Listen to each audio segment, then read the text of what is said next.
Okay, hi everybody. This is very informal. I'm Catherine Stamps, just in case you don't know who I am. And I'm going to tell you the title of what I'm trying to do here. It's called When She Speaks. WIN exclamation mark, she speaks. So this is our first episode, and I am here with Miss Marie Brown. Hi everybody. My first YouTube appearance. And she has been a super blessing to my family. So some of the parents have asked us some questions, and we're going to attempt to answer them. But first, I'm going to ask Miss Marie Brown to introduce herself and her title. So my title is I'm a licensed professional counselor. I've been doing counseling with families and kids for about almost 11 years now. Before that, I have a history of working in the welfare system and daycare, so a lot of experience with families.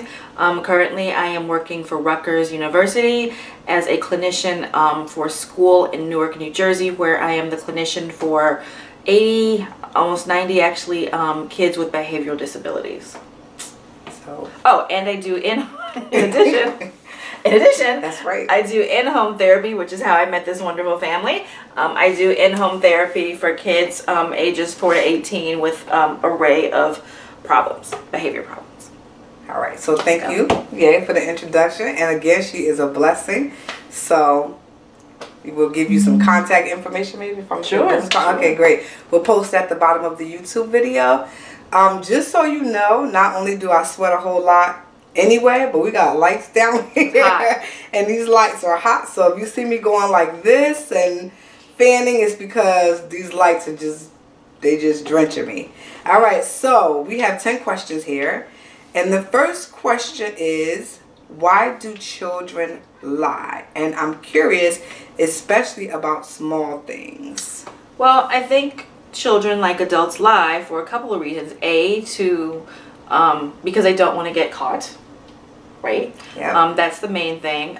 Sometimes children lie for attention, because if they lie, it might cause the person or people that they want to actually have to give them the attention, whether that's positive or negative, but sometimes that's the only way kids can get attention. And then also for younger kids, they might not always know it's a lie. Do you know what I'm saying? Real young kids might not necessarily know right from wrong, and not only young kids, but kids with developmental delays or cognitive delays, or kids who are coming from trauma. Something that you might think is a lie might not necessarily be a lie in their head because of social norms or social cues. They just might not get it. Okay. Any advice, like if your child is one who tells a lot of lies? Is it something we parents? So that's kind of hard, because some kids don't want to acknowledge it, but I would confront the lie, but not in a you're lying kind of way. I would talk. A lot of parents, I think, need to work on talking to their child and not at their child.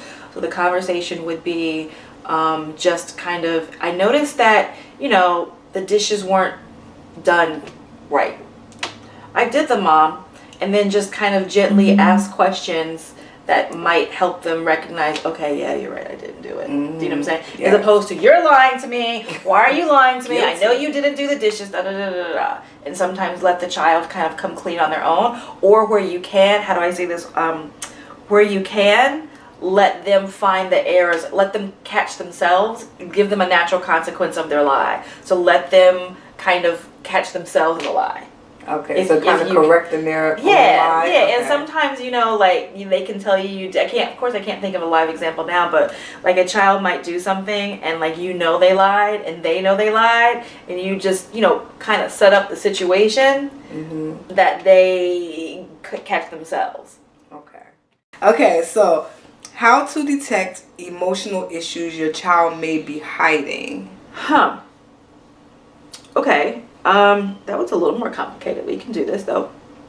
So generally, if a child is going through something emotional, you're going to notice some change in their behavior. It could be eating patterns, sleeping patterns, not wanting to do something that they normally would like to do, not engaging with other people, avoiding certain people, certain things, certain times, crying more, even sometimes people, where does it sound? Sometimes people, they laugh instead of cry. So sometimes you just notice a mood swing.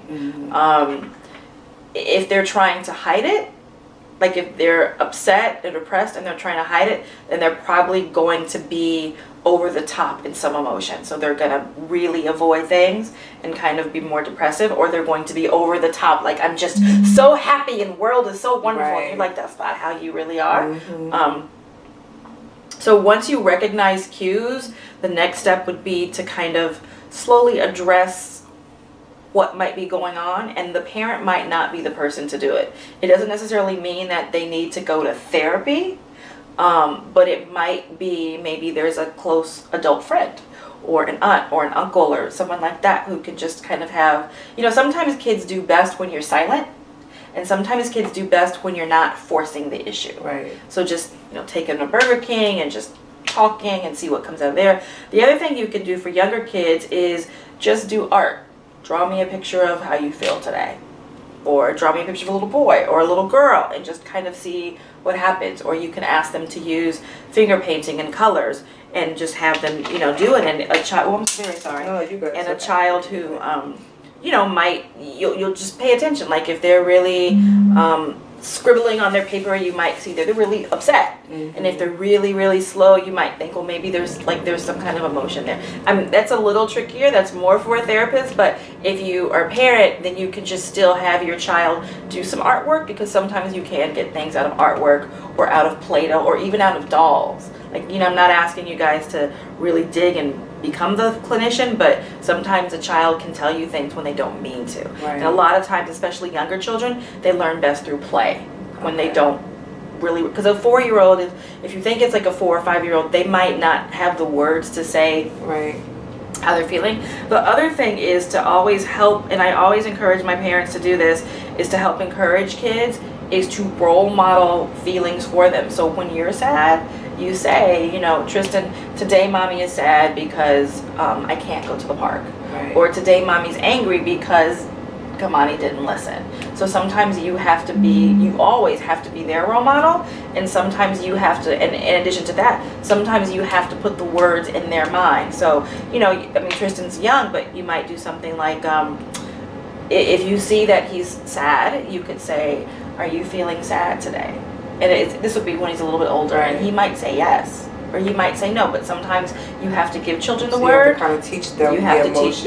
you have to, and you can actually start doing that now, because now he's starting to be verbal. He can hear, he can talk, he can do all those things. So now you can say, it looks like you're really happy because you're playing with the balloon. Right. It looks like you're really tired because you're lying on the floor. Okay, and so you can start to kind of build his emotions vocabulary. And one thing I've noticed with all of the children I work with, and I have to say in all of my jobs, my number one goal is to increase my children's emotion vocabulary, because if you can get them to at least recognize the feeling, I feel like that's you're getting closer to what it is. Because first you want to get them to connect the feeling, to recognize the feeling, and then the next step is to connect the feeling to what the behavior is. So I'm angry because somebody threw away my basketball, right? I'm sad because I can't go to the park, right? But first they need the words in order to connect the feelings. Right. Versus falling out on the floor and kicking. Right. They can express if they know the words. Right. So even now with Tristan, you can say, it looks like you're really frustrated. I mean, that's a big word for him, but it's never too early to put out those words, because over time he's going to finally figure out, frustrated is when I feel like kicking and screaming. Right. Okay, I like that one. And I also like the fact that you said that it might not be the parent that... It might not be the parent. Sometimes we have to recognize when we can't handle this situation and get help, get somebody else involved. I would say typically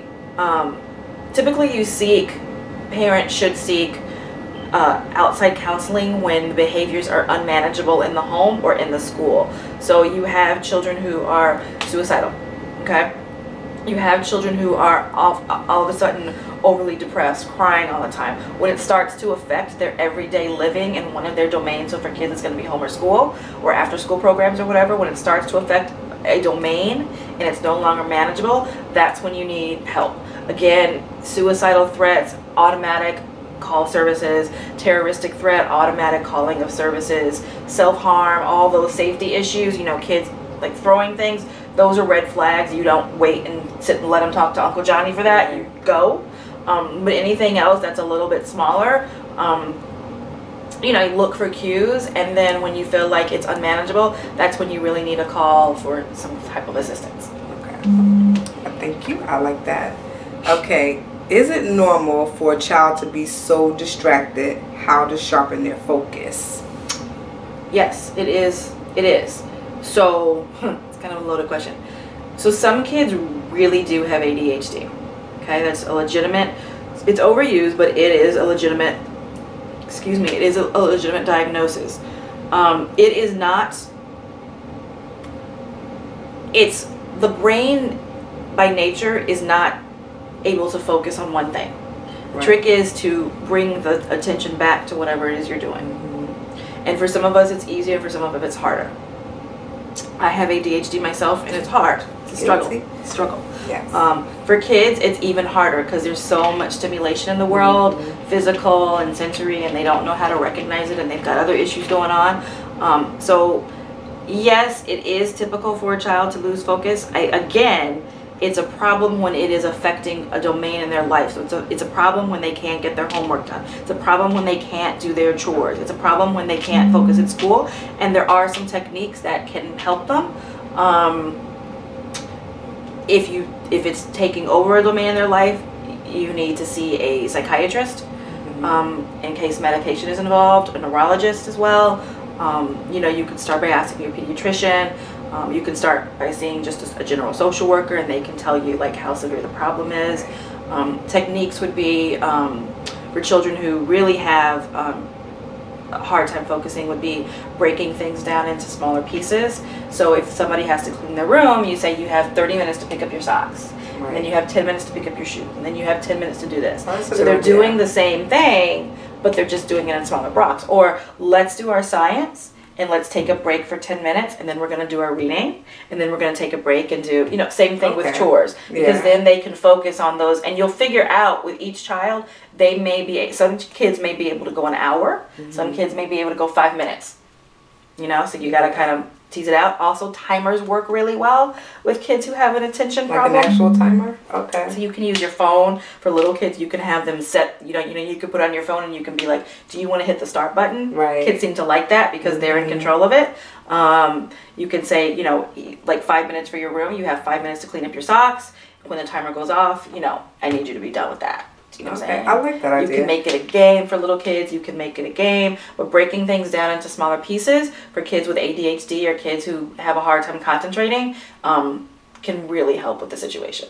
And I would think, I know it sounds kind of babyish, but I would think even adults. For a teenage, right? And like if you have a teenager that has that issue, because you frustrate yourself trying to make them do things or focus on things, and they're having a hard time. So I would think it would work for anybody. I do it myself. Okay. Like when I have a lot of paperwork to do, so I'm not going to sit and do it all night. I'll be like, I'm going to do 2 intakes tonight, and then tomorrow night I'm going to do 1, and whatever the case may be.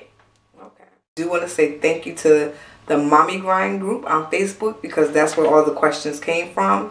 So if you're a mommy, you guys got some great questions. Yes, if you're a mommy and you're looking to network with other mommies, check out the Mommy Grind. So shout out to Mommy Grind. And I guess this might be a matter of opinion. Why are some professionals quick to jump to pharmaceuticals for children versus talk or other forms of therapy? Oh, I love this question. Okay. So let's just put it out there. Money. Yes. There's money in pharmaceuticals. Yes. There's money in pharmaceuticals. I'll start with my opinion. My opinion is some kids absolutely positively need medication. And you can usually, a good clinician or a good therapist can usually tell those kids. Some kids for ADHD, we're just going to use ADHD for these purposes. Some kids absolutely need medication. There's no doubt about it. Other kids, they just need some firm parenting, some structure, some behavior management things, and they can get it together, right?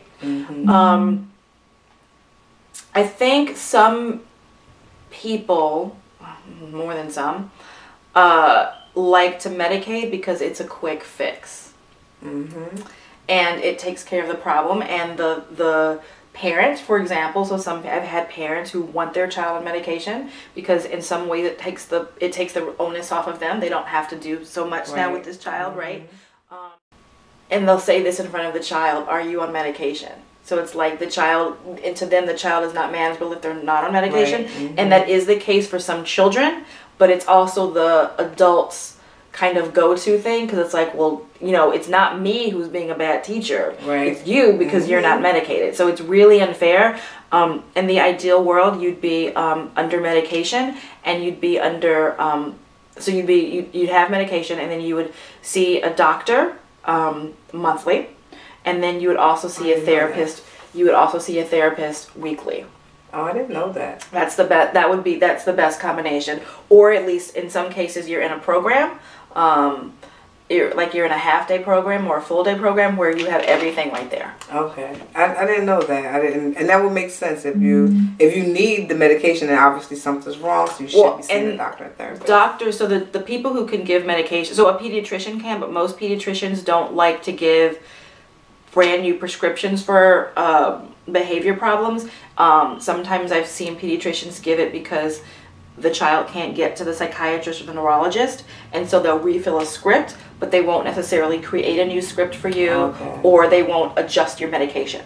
Okay. A child should not be on a behavior medication without definitely without a doctor, which sometimes happens actually, and also without some type of therapy, whether it's group or individual, something in your school, but they go hand in hand. Because here's the thing: if you give a child medication, yes, they're most likely going to be calmer, right? Right. But that's all they're doing. They're just calmer. The medication is making them work. Without medication, a child with ADHD won't be able to learn coping skills. If you give a child with ADHD medicine and you simultaneously give them coping skills, their bodies are now slow enough to be able to understand and process the coping skills. So hopefully with repetition and therapy, when they get off of medication, they will still have the coping skills. Right. If you give them the medicine without the coping skills, when the medicine goes away, there's nothing to replace. So they're going to go back to the same behavior. I don't think I've ever heard anybody explain it that way. I've never heard of anybody explaining being on the medication, learning coping skills, seeing a therapist. Because that's hard. That's a lot of work. That's a lot of people involved in my child's life, right? That's a lot of things that have to happen, right? And a lot of times people don't want to look at the long-term fix. They just want to fix the child. Right. The teacher wants to fix the kid. The therapist doesn't want to work with the family, whatever the case may be. Yeah, that to me, that is just, you're good. I've never honestly, when my son, one of my boys was about 4, they wanted to medicate him. Very active. And I was like, absolutely not. He's only 4. So we're going to see if he's going to mature a little bit. But nobody mentioned anything about, okay, well then let's do coping skills. They just wanted medication. Right, the exactly. teacher was like, listen, tell them you want. I'm like, it's not them saying no. I'm saying no. Right. No. Right. And again, they only need, I'm not going to say only, but generally if their behaviors are unmanageable in the home, in the school, daycare, wherever it is, that's when professional services and medication are a possibility. Sometimes just therapy for a few months can kind of fix it. That's what I like to say is let's just, do this for 2 or 3 months and see what happens. And if the behaviors don't get any better, they're not responding to therapy, then we'll take it up a notch. Right. It's easier to go up than it is to come down. All righty. That was a good question. Okay, so what's the best way to approach a child with ODD when they are constantly on the defense? Can you tell us what ODD is? Yes, I work with it every day. ODD is oppositional defiant disorder. So it's basically a child. It's not quite conduct disorder. It's basically a child that does not listen, that does not follow directions. Some aggression can sometimes be involved. They're non-compliant, and they're just no. Okay. Read the question again. Why are some professionals quick to jump to... Oh, no. That's the other question. Yes, Sorry. What's the best way to approach a child with ODD when they are constantly on the defense? Again, I think I said this for one of the earlier questions, to talk to them, not at them. Because they're defensive for a reason. And if you just continue to accuse them of what they're doing wrong, they're not going to they're just going to stay defensive. So it's, again, you know, ask them questions, ask them about their day, ask them what's going on in their life. And those things sound kind of silly maybe, but you got to get an answer. And that's how. If you just keep telling a child, stop doing this and stop doing that. Another trick that sometimes works with ODD kids is don't say no when they ask you something. Try not to use the word no or never or anything like that. So if a child asks you for ice cream, say after dinner. Okay. You know, setting limits and boundaries can help.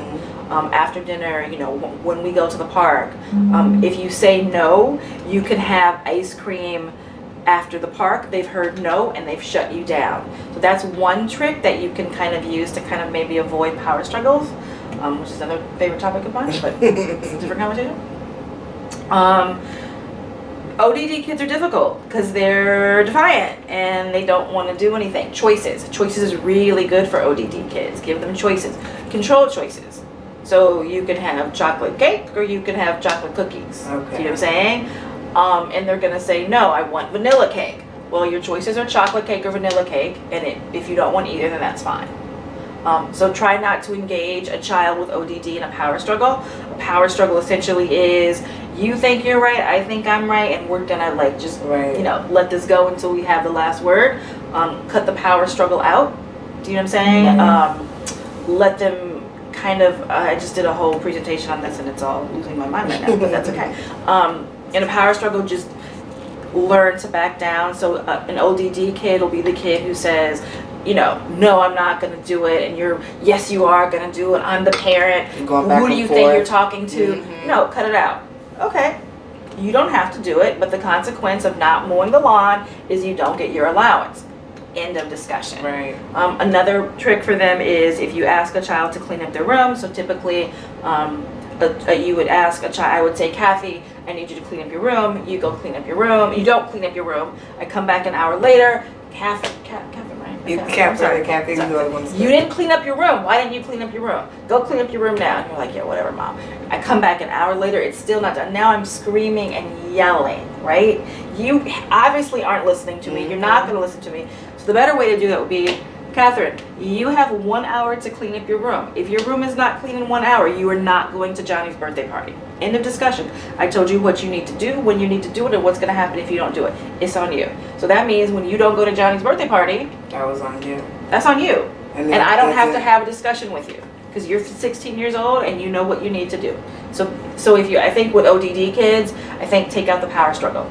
You know, you don't always have to one-up them. Yes, they shouldn't have cursed you out, but if you focus on them cursing you out, that's what they want. They want you to focus on, because you're not letting them do what they want to do. So if you focus on them cursing you out, then you're giving them attention, which they want, so they're still getting their needs met, right? B, you are diverting you're getting away from the topic of what they did wrong, right? So now they're kind of happy about that too, right? They're seeing you in an uproar, which some kids love, right? Yes, they do. So a lot of their needs are being met. Emotional, physical, whatever. A lot of needs are being met. So if you say, so if a child's like, don't talk, you know, you can't, when you do that, you can't talk about that, you don't need all that. All right, don't mow the lawn. Don't clean your room. Okay. Okay. And then if they don't, let's say they don't go to Johnny's party, the room is still a mess.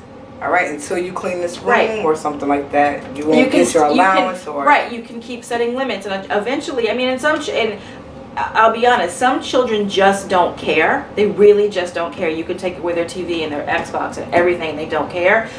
I think most children do care. I think it's just we don't know what they care about. Right. So the trick is finding what kids care about, and we generally think, you know, for a lot of girls, it's their cell phone or their tablet or whatever it is, their jewelry. Boys are a little bit harder. So I think one of the tricks is finding what is they care about. And it might be something that you don't really, it might not be something physical. It might be time with mom or time with dad or going to grandma's house or have, you know, choosing a favorite movie, or it might be something, but you just got to pay attention. And then you might, if you find it, then that's kind of your golden ticket and you can kind of use that. Those were good. All right, so this one is the big birds and bees. How to talk to your child about sex to avoid teen pregnancy. This one's better to me. It's tricky. So let's back it up a little bit. So it says, good. How to talk to your child about sex. And the tricky part to me is to avoid teen pregnancy. So I think, kids are having kids young these days. So I guess the first trick is from a fairly young age, appropriate age, you kind of have to think of your child's maturity level and their cognitive level, because you don't want to have this conversation with a kid who can't handle it, right? Right. I think part of it is kind of with the emotional thing. In subtle ways, teach them to, especially for girls, teach them to respect their body. Yes. Teach them to, have hygiene. Teach them that people, no matter who it is, can't touch you in a certain way, right? Teach them that when boys say inappropriate things, it's not appropriate, and how to respond. I think if you can teach girls that from a young age, they're going to grow up with self-esteem. Right. A lot of teenage girls get pregnant because they are low self-esteem, and some man tells them they're beautiful, they're sexy, you can be a model, whatever it is, and they're like, okay, I'll sleep with you. Right. Hence is a problem. So I think if you can kind of help them to have good self-esteem from a young age, that will help them to be like, you know what, sleeping with you is not a great idea, so we're not going to do that. Right. And involve, both parents if you involve both parents, and then as they get older, then you can start talking about, how a baby is made and how to use protection and what happens to his body and what happens to yours body and all those kind of things. But I think that kind of conversation needs to come from is better on a foundation where the male or female has a strong sense of their self and their identity. So my sex education was, my mother said to me and my brother and sister, lights on, all 4 feet on the floor. That was. I've never heard it put that way. and what would you say? And something like you can't use any hangers or something like that, which at the time I didn't understand. It was all crazy. So that was my sex education. I was like 14. So that's not a great one, Mom. I love you, but no. But I think if you can start and you can start kids at a very young age with a foundation of self-esteem. Right. You are beautiful. You are smart. You are, I want to say sexy, but that's not appropriate. Yes. Parents, please stop calling your baby sexy. Right, yeah. And some parents do. And also the way you dress your children. If you dress a 2-year-old with a tight skirt and, a bralette, then you're telling her that that's okay to dress like that. Yes. You know what I'm saying? Look cute, but, have everything covered. Right. Don't let your 16-year-old going out of here with a skirt up to her breast. That ain't gonna work. Tops. And then she turns around and gets pregnant. And then if she doesn't have any self-esteem on top of that, she doesn't know, because it's not only what you wear, it's how you carry yourself. Right, exactly. So if you're wearing a short skirt and you're carrying yourself like a young lady, you're going to attract a different set of men. And men are going to try, but it's not going to come across the way. If you have no self-esteem, no positive belief in yourself, and you're wearing that short skirt, you're going to take whatever tries to go down on that skirt. And same with boys too. We're talking about ladies, but boys, they need hygiene so they can attract a lady. Yes. They need hygiene issues. They need to know what's appropriate to say to girls and not appropriate to say to girls, how you let a girl know you like them. I deal with every day with girls or boys chasing girls down the hallway and pulling their hair in 8th grade because they don't know how to say I like you. You know what I'm saying? I have boys in my school who are like, do you like sausage and a hot dog? I mean, they don't know what they're saying. Right. They're just trying to say something. And because they hear all these things. So the other piece to this would be kind of, and this is hard, but media has a lot of sexual in language and TV and music, and I think sometimes our kids need to be sheltered from that as well. So if you can combine, good self-esteem, cutting out some of the media, music and movies and things, and you instill these things from children as young as possible, then I think you'll have a much, much better chance of not having the boys get the girls pregnant and the girls becoming pregnant. Yes, I totally agree. Cutting out the media, not cutting it out, but, safeguarding your children. As much as possible. You can only but do so much. It is. In social media, these kids are exposed to everything. They're in the same environment as adults. And adults are doing everything on social media now. And so the kids see it, and it's just a bad combination. And again, building self-esteem, that is like my topic. I love that. Something I struggled with, not having any self-esteem. Me too. My mother taught me about the birds and the bees, so to speak, because I have questions. She was pregnant with my twin sisters. Mm-hmm. So she taught me, there was some book that was out, and it was like a cartoonish kind of book, and it explained everything. And I developed early, so she talked to me about my body, but we didn't discuss like self-esteem. And I don't know if that was like a real topic like it is now. Well, I was going to say, I think the emotions piece that we talked about, and I think self-esteem are things that are kind of newer to these last 10, 15 years. Right. I think those things, for us to be in our 40s, I think those things weren't really discussed 40 years ago. Right. So, yeah. 50s. Oh, sorry. I hit that 5-0. Sorry. I'm sorry. It's all good. I'll take 40s. So, okay, still stands though. Still stands. Yes, right, exactly. Still, back then that wasn't an issue. And would you say that parents should honestly be open for their children to discuss if they have questions? They have to feel comfortable. Absolutely. You want to go to your parents. When I first had sex, my mother was not who I went to. And all of the questions that were asked, and they were really good questions, you want to have an open relationship with your child. You want your child to feel comfortable to ask you questions. So one of the key things is silence, actually. Sometimes just sitting in silence you get the best information. Right. That's true. You get the best information. Ask them about their day. Let them know that you're concerned. And when they tell you something, don't be like, why didn't you blah, blah, blah, blah, blah. Let them tell your story. So it sounds like you're saying that you got really upset because Felicia didn't want to be your friend. Mm-hmm. How do you think, help your children problem solve? Right. Do you know what I'm saying? And when I say, but you want to set a fine line because you don't want to be your child's friend. Right. Exactly. You don't want to be your child's friend until they're about in college. So you got it. And that's, that goes back to the whole self-esteem and it all kind of makes a circle. But you have to balance that line between wanting to be open with them and wanting to be their friend. Right. So you don't need to be their friend that you tell them about your sex life. Right. That's not a problem. I mean, you know what I'm saying? Like, yes. And you might laugh, but it's true. I work with a lot of parents, and if I could tell you the things that I see and the things that I hear, you're like, wow. Mm-hmm. So, but be there. Just listen. Kids have a lot to say, and we don't give them the time to hear it. I know even with me sometimes when a kid comes into my office, I'm so quick doing something else. I'm like, what do you want?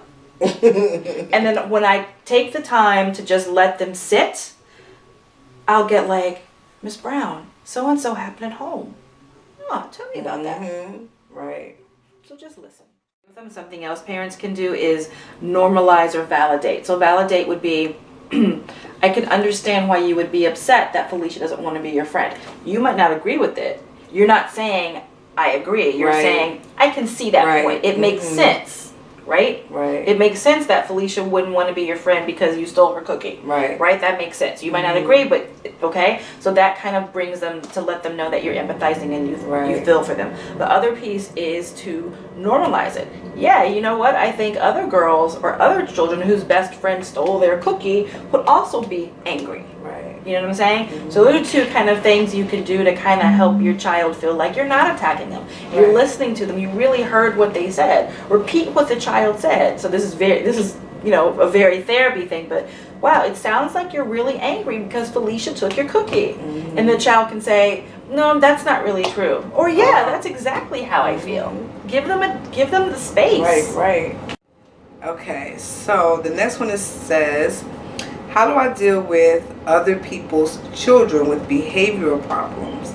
My son's best friend has ADHD and he is truly out of control. What, if anything, should I say to my son about his friend? So it's like a few questions.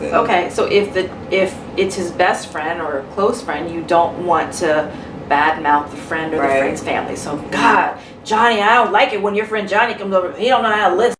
You know what I'm saying? Like, his mama don't listen, and you don't want to do all that because now you're making your son or daughter feel some kind of way, right? Right. And you don't want them to feel bad about the family, right? So you definitely don't want to badmouth the family. You can talk to your son alone first and say, it looks like Johnny has when he's here, he has a really hard time staying focused. How do you think we can help Johnny stay focused? You know, or how does it make you feel when Johnny touches all your toys at one time? Right. What do you think you could do about that? And depending on the age, you can either give him the words or help him find the words to help him problem solve that, right? And then for a kid who has ADHD, which I think is what you said, right, you would do kind of the same things I talked about earlier is, okay, boys, you guys have to kind of play with blocks or dominoes. Do you know what I'm saying? Right. Mm-hmm. And those are your choices right now. You could either play outside or in the living room.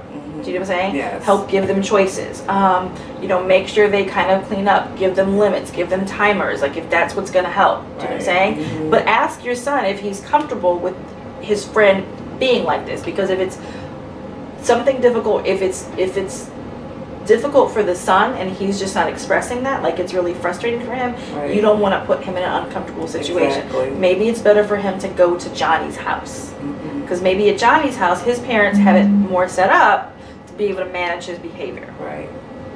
Okay, I like those ideas. And I think too, I find that sometimes kids may have an issue at their house, but when they come to your house and you've set guidelines Limits and boundaries. rules, and they know that when I come to this house, I can't act the way I act at my house. Exactly. And limits and boundaries are probably, or not probably, are the most important things. A lot of kids nowadays don't have limits and boundaries and rules. And all those things are important because it helps them be able to problem solve and fix things later in life, right? Mm-hmm. But the most important things with limits, boundaries, and rules is if the family, the caretaker, if they're not consistent and they don't follow through, it doesn't matter how many limits and boundaries you have. Because most children, a parent will throw out a threat like, all right, if you don't clean your room, I ain't taking you to McDonald's. And then they don't clean their room and they still get taken to McDonald's. Right. So you've Mm-hmm. taught them that your word does not matter. Mm-hmm. So Yeah. say what you want, say what you mean, and mean what you say. Exactly. I always say I have to stick to my word. Even Yeah. if you're not sticking to your word, I Right. have to stick to my Right. word. Right. So as much as it kills me, Right. I can't let Because you there are going go. to be times when you can't stick to your words. There are going to be times when circumstances that are greater than you and you can't. Right. You know what I'm saying? Mhm. So I tell parents, please don't make threats that you can't. Like if you know Exactly. you ain't got no money, please don't promise Burger King next Right. week. You know what I'm saying? If you know Daddy ain't coming or gonna be around, Mhm. don't promise I'm gonna let you see Yes. your daddy, because Mhm. you know, because Right, you're you just can't setting the deliver. child up, right? Right. You know, you're just bribing them and threatening them, and then they don't know when you're telling the truth and what you're telling the truth, and so now they have nothing to work for, and it's like, well, especially with an ODD kid. Mm-hmm. You know what I'm saying? With an ODD kid, you don't keep your word. They are going to remind you, and it's gonna be a problem. Yeah, it just makes matters worse Mhm. because now they're like, it's not gonna work anyway. So it's probably so they won't try to behave. Or Right, be and they have what nothing to know. strive for. My mom Right. keeps her word every single time, and when she can't keep her word, she explains to me why she Right. can't. I want to be like that. Or my mom never keeps her word. I never know when she's telling the truth. Right. I can't depend on her. I can't rely on her. Yeah. So why should I, listen? Right, and I think that's one of the worst things if your child can't depend on your word. That's right. Like they can't really trust you, basically. Which is going to So- then set up why they can't trust other relationships, Right. Mhm. whether it be a love interest or teachers, because. So we were on. Okay, how do I deal with other people's problems? My son's best friend in the ADHD. Now I can't remember where we were. I think I was just talking about follow through and consistency. Yes, And that's the most okay. important, especially for ODD kids and ADHD kids, and really for any kid. I mean, just think about yourself. I do better when somebody gives me a limit. Right. You know, if you don't give me a limit, I'm going to do what I want to do. Exactly. You know, And- I do better when I have structure. Kids need those things too, and they ask you, you just don't know they're asking you. You know, so you got to have to look for the signs. And you were also talking about parents sticking to their words. Sticking to their word, follow through. If there's any one parenting word I give, it's follow through. Right. Because follow through means everything. If you know, sometimes with a parent, I'll set up a, I don't think we did it for Kamani, I'll set up a behavior chart, and I will tell them for point blank, if you're not going to follow through with it, I'm not going to waste my time Right. making it. Mm-hmm. Follow through is very important, and it carries over with people seem to forget that we are raising adults. We're not raising. Yes. My husband always says we're not raising children. We're raising adults. Absolutely. And one day they're gonna have to leave your home, and they're gonna have to function in this world. That everything we do as parents, these things that we're talking about now, is what makes them the Adults. And that they I've been having are. this conversation a lot lately, and that is that kids today, they don't know how to problem solve. And it's a problem. It is. Because they don't know how to problem solve on anything. They can't figure anything out because everything is right there. Right. The phone's right there. The Xbox is right there. Netflix is right there. The remote's right there. The food's right there. Everything's right there. And when you and I were children, we had to do things like, well, I ask you, when you had to do a research paper, where was the first place you went to? Encyclopedia. Amen. Every house had Encyclopedia Britannica. I was like, girl, you better be glad we didn't have that encyclopedia. If you said, Mom, help me spell Alabama, what'd your mom say? Get the dictionary. Amen. Yep. When you wanted to make a phone call, what did you have to do? If you were out in public. I had to use the payphone. And you had to carry what? Change. You had to carry change. You had to figure out how to make a collect call. Right, sure did, yeah. You had to figure out how to time your conversation so the collect call would go off. So quick. Right. And wait. How did you know everybody's phone number? Had to memorize everyone's phone number. All those things are problem-solving skills that now kids are like, oh my God, you're so old. No, all those things taught us how to be self-sufficient. Right. And in a lot of areas, it taught us executive functioning skills. It taught us problem-solving skills, which then later helped a lot of us to be able to problem solve in other situations because we had something to pull from. Kids today have nothing. They have nothing to pull from. So true. It's scary. It's very scary. It's because, scary. You know, between Google and Apple and whatever else there is, they don't have to want or need for anything. Yes. Do you know what I'm saying? So true. Because anytime they have to do something, it's almost like you see like this blank stare and they just have an app for it.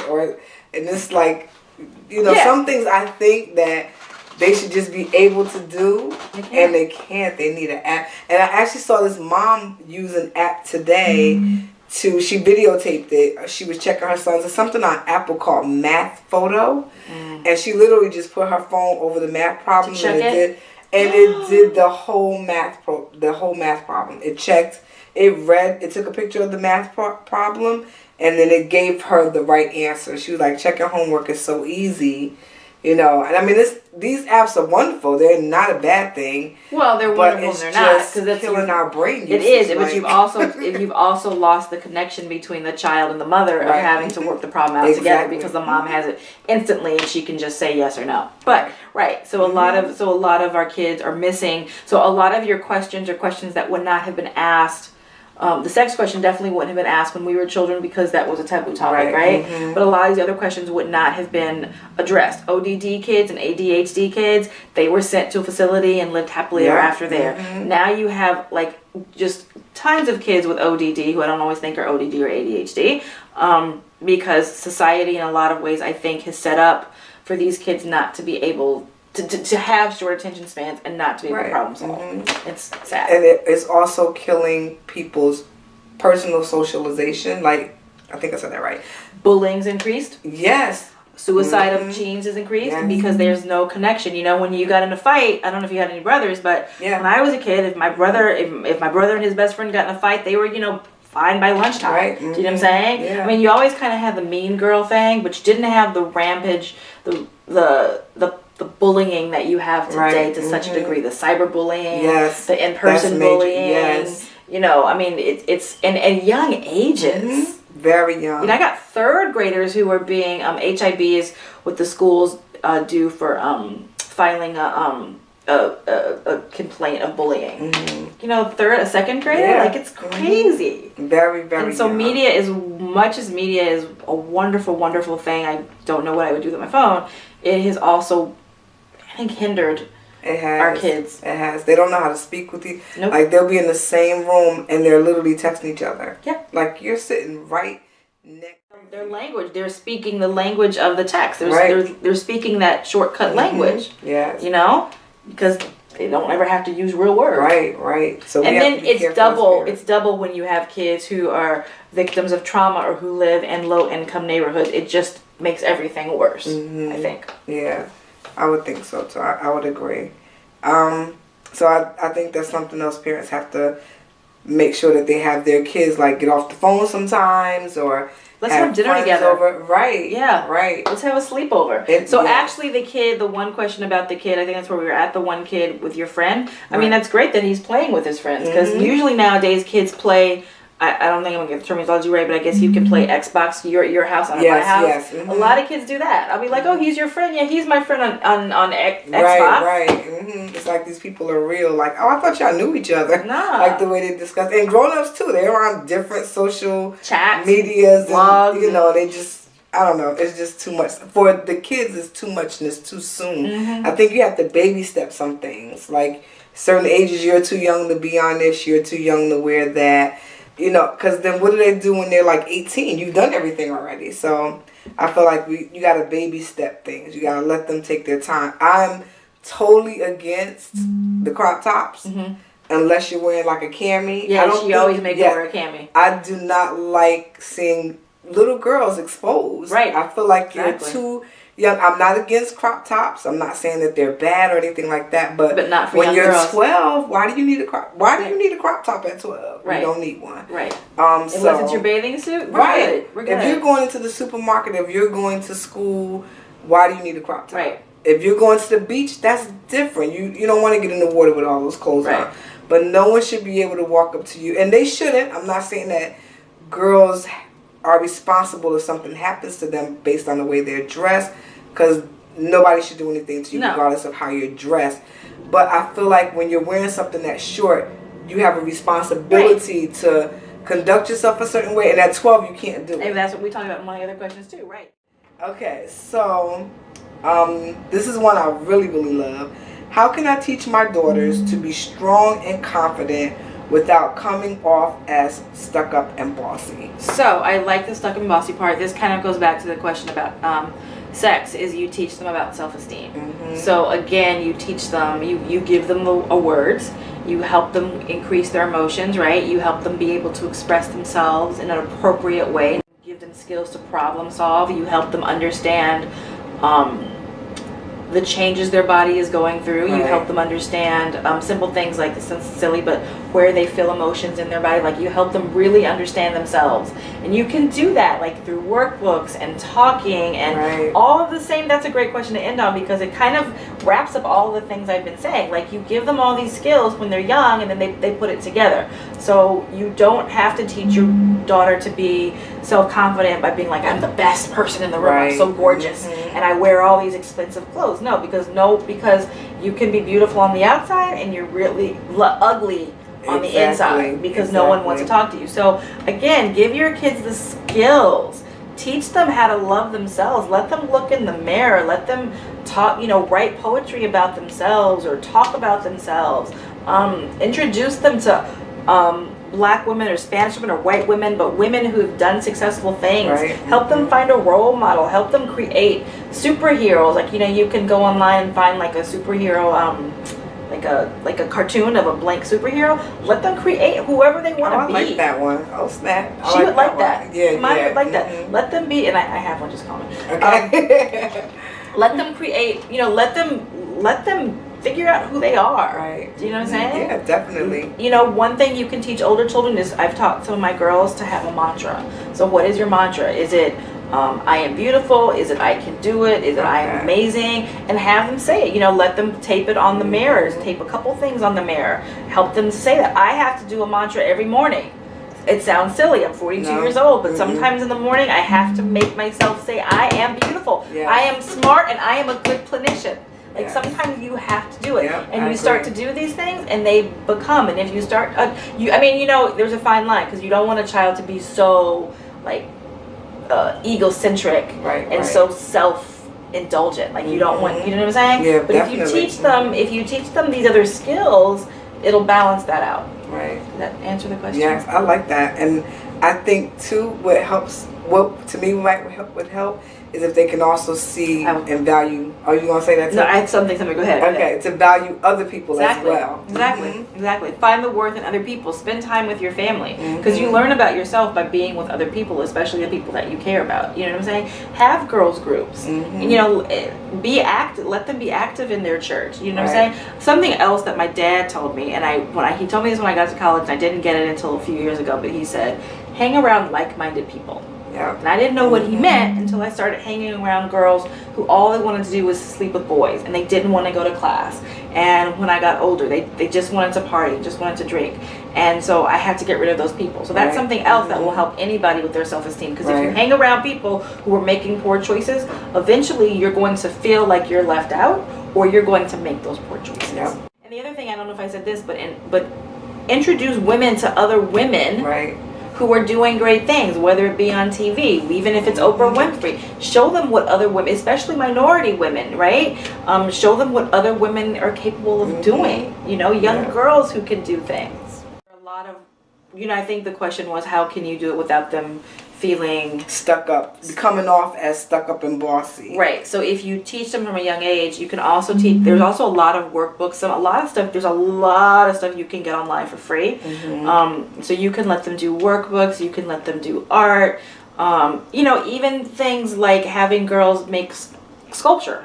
Like a pot. Think about it. Like you make a pot, you make this piece of pottery, and maybe it didn't really come out the way you wanted it to, but you did it. It's something you did. Right. You know, have girls and boys too, because boys, and I think people underestimate this, but boys too need to improve their self-esteem. I mean, let's look at our young men who struggle and have their pants and their underwear hanging baggy, and they don't know how to talk, and they don't know how to talk to a girl. So all these kids need. But there's a lot of things you can get online.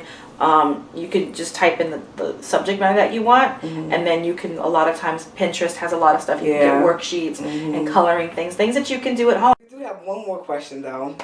Boys, how much of their shenanigans should I chalk up to regular boy behavior? Well, it depends on the age.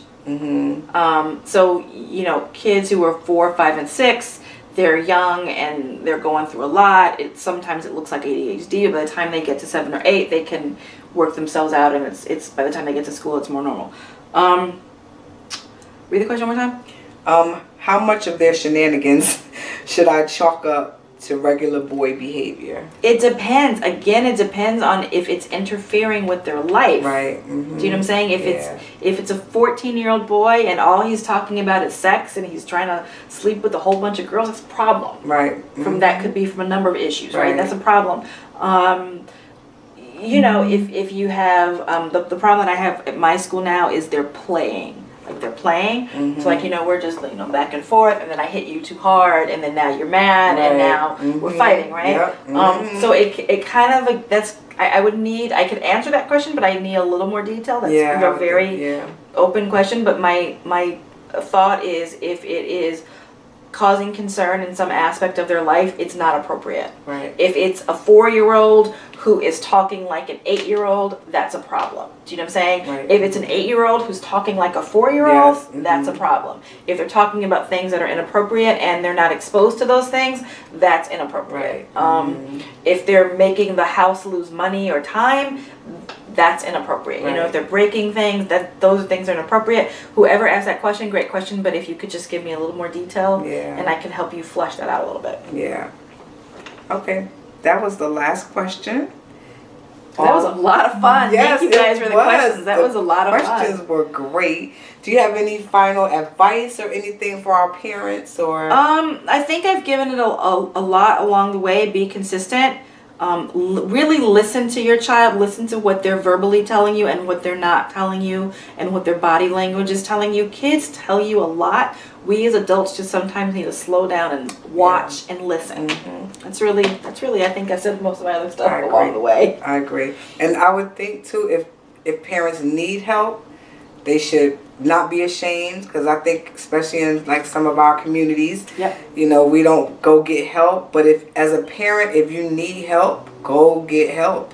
You know, seek out therapists or exactly. You know, somebody. So one of the things I tell my parents, especially in home, is you are the core of the family, right?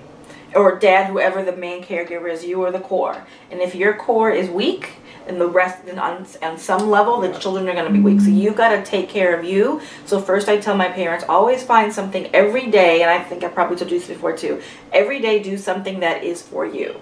It's not for your husband, it's not for your children, it doesn't have to be expensive. It could be sitting downstairs by yourself and reading the Bible for 10 minutes. It could be having your favorite cup of tea, but do something that is slightly indulgent for you.